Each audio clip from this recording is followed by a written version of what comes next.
De Fabrice Collaro et Marc Bulka. On l'a baptisé Métamorphosis et ça n'est pas par hasard, car ce collier, composé de près de 4000 diamants, est non seulement une œuvre d'art, mais en plus il possède une particularité.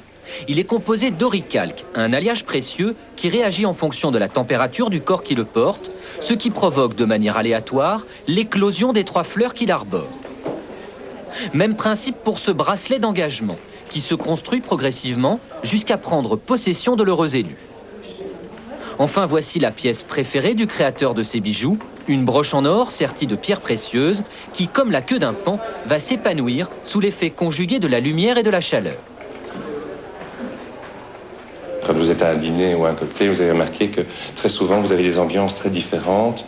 Entre le début du cocktail ou la fin du cocktail, il y a des variations. Et à ce moment-là, dès que la personne qui le porte, par exemple, est un peu plus échauffée, je dirais, pour de multiples raisons, eh bien, le paon d'un coup va séduire son beau et faire la roue. Voyez ? En fait, l'oricalque est un alliage notamment composé de titane, car ce métal possède une propriété bien connue des scientifiques et que l'on appelle la mémoire de forme. Le principe est celui de ce ressort que l'on étire et qui ne reprend parfaitement sa position initiale qu'à condition d'être chauffé. Les applications sont multiples, comme les appareils dentaires, ou encore ces montures de lunettes que l'on peut déformer à volonté sans jamais les casser. Et aussi un aspect qui est moins connu, mais que nous utilisons maintenant en train de chercher, c'est protéger les bâtiments contre le tremblement de terre à base d'une propriété, ce qu'on appelle la capacité d'amortissement.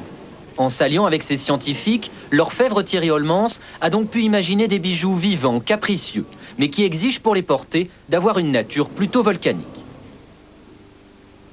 Une histoire étonnante à Vaux-le-Vicomte, en Seine-et-Marne, après de longues années...